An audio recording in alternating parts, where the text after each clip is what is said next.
Praise the lord. ప్రభువైన యేసుక్రీస్తు నామములో ఈ ఉదయకాలమందు మీ అందరికీ కూడా శుభములు తెలియజేస్తూ ఉన్నాను. ఈ ఉదయకాలమందు ద్వితీయోపదేశకాండము 11వ అధ్యాయము 18వ వచనము, 26వ వచనము నుండి 28వ వచనం వరకు, అలాగే 32వ వచనము. ఆ మాటల్లో మనం చూస్తే రెండోదిగా ద్వితీయోపదేశకాండం 6వ అధ్యాయము 4-5 వచనాలు. ఈ దినం నేను మాట్లాడే మాటలు అందులో మాటలు మీరు గమనించమని మనవి చేస్తూ ఉన్నాను. కనుక ఈ మాటలలో దీవెన, శాపము అనే 2 మార్గాల గురించి మనకు కనబడుతుంది. దేవుని ఆజ్ఞలను పాటించేవానికి దీవెన లభిస్తుంది. ఆయన ఆజ్ఞలను పాటించని వారిపైన ఆయన శాపం వస్తుంది. దేవుని ఆజ్ఞలను పాటించని వారితో దేవుడు, దుష్టులారా నా నుండి తొలగిపోండి, మిమ్ము నేను ఎరగనని నిరాకరిస్తాడు. ఈ చదవబడిన ఈ ద్వితీయోపదేశకాండంలో మోషే గారు రచించిన 5 పుస్తకాలలో చివరి పుస్తకం. ఈ పుస్తకం పంచకాండము లేదా తోరా అంటారు. కనుక ఈ ద్వితీయోపదేశకాండం అనేది ఒక గొప్ప ముగింపు. దేవుడు వాగ్దానం చేసిన భూమి, అదే కనాను దేశంలోకి అడుగుపెట్టే సందర్భంలో ఈ గ్రంథము మొదలవుతుంది. వారి ప్రయాణం ఎండింగ్కి వచ్చేసింది ఇశ్రాయేల్ది. ఇక్కడ ఈ గ్రంథం స్టార్ట్ అవుతుంది. ఈ గ్రంథం అంతా ఒక సందేశం. ఈ గ్రంథములో మినిమం 34 అధ్యాయాలు ఉంటాయి.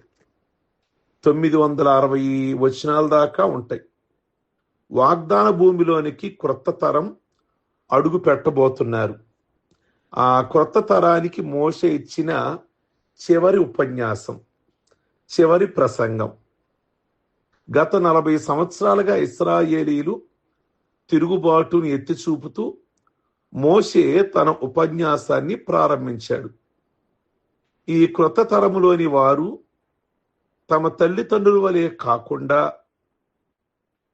ప్రేమతో, విధేయతతో దేవుని కృపకు స్పందించమని కోరుతూ, వారి తల్లిదండ్రులు 40 ఏళ్లలో సరిగ్గా దేవుని మాట వినలేదు. మీరు అలా ఉండమాకండి, ప్లీజ్, దయచేసి అలా ఉండమాకండి, మీ తల్లిదండ్రుల్లాగా అని మాట్లాడుతూ, ఇశ్రాయేలు వినుము, మన దేవుడైన యెహోవా అద్వితీయుడు, నీ దేవుడైన యెహోవాను ప్రేమించాలి అని ద్వితీయోపదేశకాండం 6వ అధ్యాయము 4-5 వచనాలలో మోషే వ్రాస్తూ అన్నాడు.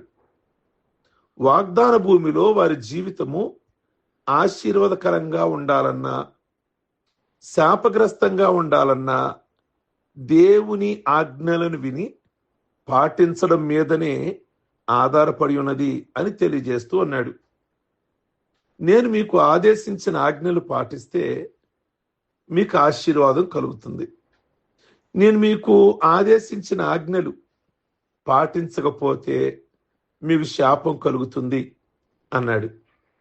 యోధా సాంప్రదాయంలో దీనిని షేమా అని పిలుస్తారు. యోధా మతంలో ఇది 2 సార్లు రోజుకు 2 సార్లు చేసే ప్రార్థన. సామెతలు 20వ అధ్యాయము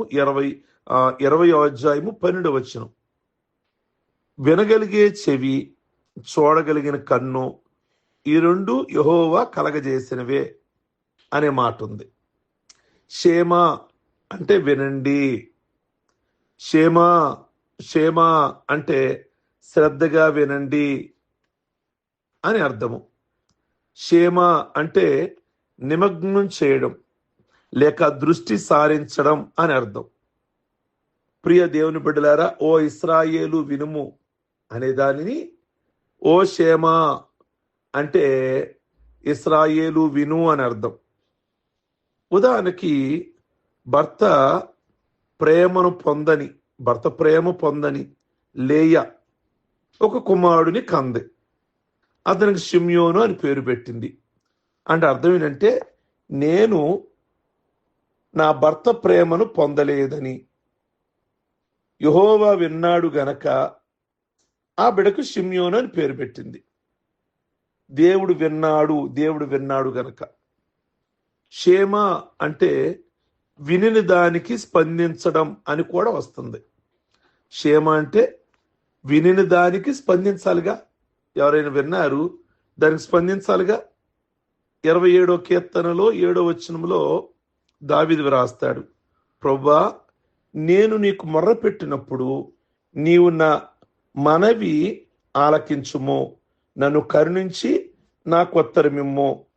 దేవుణ్ణి వినమని కోరినప్పుడు మనం ఆయన స్పందించి ఏదైనా చేయమని కోరుతున్నాం కదా, అలాగే దేవుడు కూడా మానవులని వినమని అడిగేటప్పుడు ఈ సూత్రం వర్తిస్తుంది. మనం ఏమడుగుతాం దేవుణ్ణి? నా ప్రార్థన వినండి ప్రభువా అని అంటాం. అలాగే దేవుడు కూడా మనలను నేను చెప్తున్నాను వినండి అనేటప్పుడు షేమా అనేది వర్తిస్తుంది. ఇశ్రాయేలీలు సియోను కొండ దగ్గరికి వచ్చారు, సీనాయి కొండ దగ్గరికి. మీరు నా మాట విని నా నిబంధన శ్రద్ధగా పాటించారనుకో, సకల జాతులు వారిలో మీరే నా వారు, నా సొంత ప్రజలగుదురు అన్నాడు. నిర్గమాకాండం 19వ అధ్యాయం 5వ వచనం. షేమా అంటే లోబడుట అని అర్థము. ప్రాచీన హిబ్రూ భాషలో విధేయత చూపించడం అనే పదానికి వేరే పదాలు వారికి లేవు ఆ రోజుల్లో. షేమా అనేవాళ్ళు. హిబ్రూ భాషలో వినడం, చేయడం అనేవి ఒకే నాణానికి ఉన్న రెండు వైపులు. చివరిగా షేమా అంటే గౌరవించడం అని అర్థం. వారు చెప్పిన పనిని చేయడం. వినడం అనే పదంలో ప్రయత్నము, కార్యాచరణ రెండు ఉంటాయి. షేమాలో కనిపించే మాట ఏంటంటే వినుము, ప్రేమించు అనే పదాలు ప్రధానమైనవి. విన్న ఆజ్ఞలకు లోబడడానికి అసలైన ప్రోత్సాహం ప్రేమలోనే దొరుకుతుంది. ప్రేమ లేకుండా ఇశ్రాయేలు లోబడదు. లోబడకపోతే నిజంగా ప్రేమించలేము. దేవుని ఆజ్ఞలకు విధేయత చూపడం వలన ఆశీర్వాదం, విధేయత చూపకపోవడం వలన శాపం కలుగుతుందని మోషే తెలియజేస్తూ ఉన్నాడు. ద్వితీయోపదేశకాండము 2 విషయాల గురించి చాలా క్లారిటీగా, చాలా స్పష్టంగా చెప్తుంది. ఒకటి, వినుము. 10 మంది పిల్లలు ఉన్నారు, నేను వెళ్ళి ఒక గ్లాసు నీళ్లు తీసుకురండి అని చెప్పాను. అందరికీ వినబడింది. కానీ ఒక్కడు కూడా లేచి నీళ్లు తీసుకొని రాలేదు. ఇప్పుడు వాళ్ళు నా మాట విన్నారంటారా, వినలేదంటారా?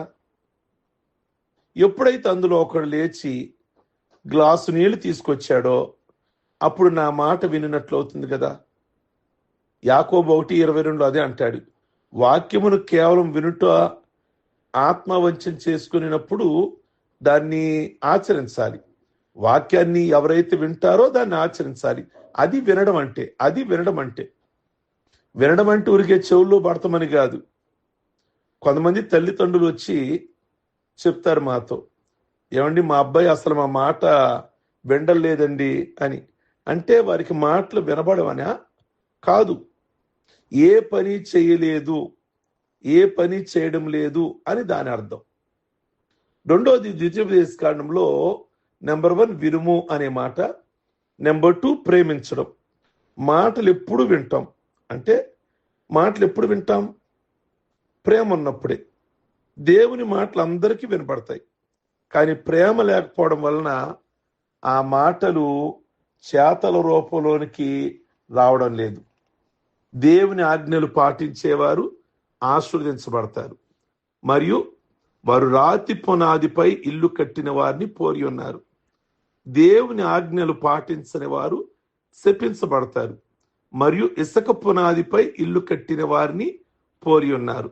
మోషే చెప్పిన మాటలను వారు అక్షర సత్యంగా తీసుకొని కొన్ని చట్టాలను, కొన్ని వాక్యాలు ఉంటాయి కదా, అవి అగ్గిపెట్టి లాంటి పెట్టెను తయారు చేసుకొని ఆ పెట్టెలో దేవుని ఆజ్ఞలను కొన్ని నుంచి ఆ పెట్టెను, అగ్గిపెట్టి లాంటి పెట్టెను తీసుకొని ఇశ్రాయేలు ఏం చేస్తారు తెలుసా? వాళ్ళ నొసటి మీద లేదా తమ ఎడమ చేతులకు కట్టుకునేవారు. ఎడమ చేతికి అంటే మన దేశాల్లో అంతరాలు కట్టే చోట్లో వాళ్ళు కట్టుకునేవాళ్ళు. అంటే ఆ భుజం కింద కొద్దిగా బైసప్ అంటాం కదా, అక్కడ అక్కడ కట్టుకునేవాళ్ళు. ఎందుకంటే వాళ్ళు వంగి పనిచేస్తున్నప్పుడు ఆ చేతికి కట్టినవి హృదయానికి దగ్గరగా వస్తాయి కనుక, అంటే ఆచారంగా వాళ్ళు ఈ చెయ్యి గుండెకి దగ్గరగా ఉంటుందిగా, అంటే వాక్యాలు నా హృదయానికి దగ్గరగా ఉన్నాయి అని 4-5 వాక్యాలు అగ్గిపెట్టిలాంటి బాక్సులో పెట్టుకొని చేతికి కట్టేసుకునేవాళ్ళు. మోషే వారితో, ఈరోజు మీకు జీవాన్ని మరణాన్ని, ఆశీర్వాదాన్ని శాపాన్ని మీ ముందు ఉంచాను గనక మీరు జీవాన్ని ఆశీర్వాదాన్ని కోరుకోండి అని చెప్పాడు.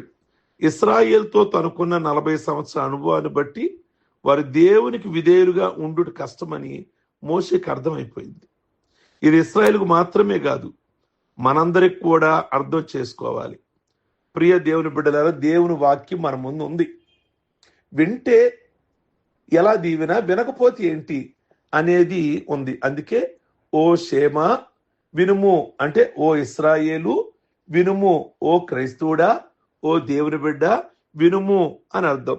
షేమ అంటే వినుము అని అర్థము. అంటే నిమగ్నం చెయ్యండి లేక దృష్టి పెట్టండి దేవుడి మాటల మీద. షేమ అంటే వినిన దానికి స్పందించాలి. విన్నారు, విని ఊరుకుంటే ఎలా? వాక్యాన్ని విని చాలా మంది స్పందించరు. యేసయ్య ఒక మాట అన్నాడు, నేను పిల్లని గ్రోవి ఊదితిని గాని స్పందించలేదే అంటారు. ఊదినప్పుడు స్పందించాలిగా. అంటే మేము బాప్టిజం గురించి చెప్పాం, స్పందించాలిగా. స్పందించడం అంటే ఏంటి? వచ్చి తీసుకొని వారు బాప్టిజాలు తీసుకోవాలి కదా, మార్పు కలగాలిగా. కనుక క్షేమ అంటే వినడమని, రెండోది ఆ మాటల మీద మనసు పెట్టాలని, రెండోది స్పందించాలని. అలాగే క్షేమ అంటే లోబడుట అని అర్థం. దేవుని మాటకు లోబడాలి, అదే విధేయత. ఆ రోజుల్లో విధేయత చూపించడం అనే పదానికి వేరే పదం లేదు. అందుకని క్షేమ అంటే వినమని, రెండోది నిమగ్నమవమని, లేక వినిన దానికి స్పందించమని, లేక విధేయత చూపించమని. ప్రియ దేవుని బిడ్డ, క్షేమ అంటే గౌరవించడం అని అర్థం. అంటే వారు చెప్పిన పని చెయ్యాలి. దేవుడు ఏమైతే చెప్పాడో అది చెయ్యాలి. కనుక ద్వితీయోపదేశకాండం 2 విషయాలు, ఒకటి వినండి, రెండోది ప్రేమించాలి. మీ తరాలు అంటే మీ తల్లిదండ్రుల తరాలు సరిగ్గా లోబడలా, చాలా చికాకులైపోయింది. ఇప్పుడు మీరైనా ఎక్కడి నుంచైనా శ్రద్ధగా ఈ రోజు నుంచైనా దేవుని మాటలు వింటే కుటుంబాలైనా జీవితాలైనా ఎంత దీవెనకరంగా, ఎంత ఆశీర్వాదకరంగా ఉంటాయి అని ద్వితీయోపదేశకాండం 6వ అధ్యాయం 4-5 వచనాలు చెప్పబడుతున్నాయి.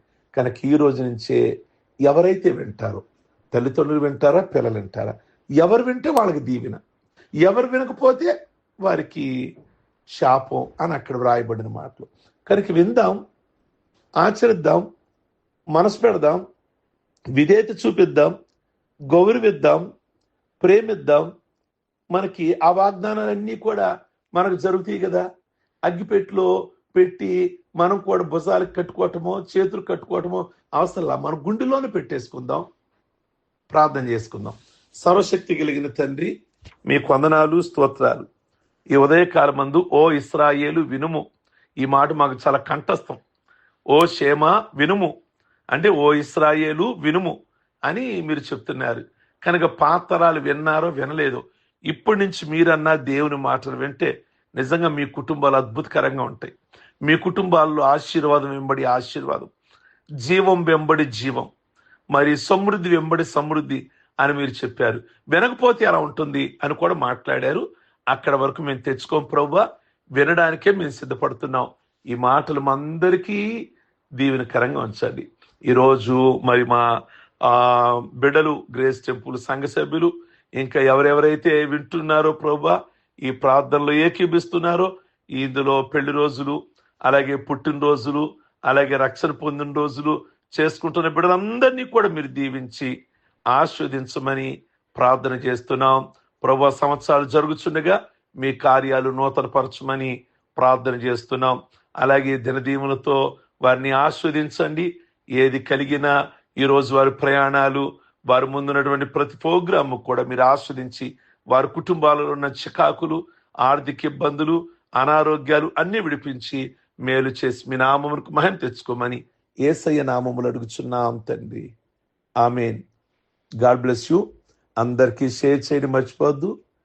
చాట్ బాక్స్లో మీరు పొందుకునే మేలుని తెలియచేయండి. అలాగే లైక్ బటన్ నొక్కండి. మరి అందులో ప్రైజ్ ది లార్డ్ పాస్టర్ గారు అన్నట్లుగా తెలియజేస్తున్నారు. మీ అందరికి ప్రైజ్ ది లార్డ్. అలాగే కొంతమంది ప్రార్థన విన్నపాలు తెలియజేస్తున్నారు. మేము వాటిని చూసి తప్పకుండా ప్రార్థిస్తున్నాం అని మీకు మాట ఇస్తున్నాము. కనుక ఈ విషయాన్ని గమనించమని మనం చేస్తున్నాం. Okay, thank you. God bless you.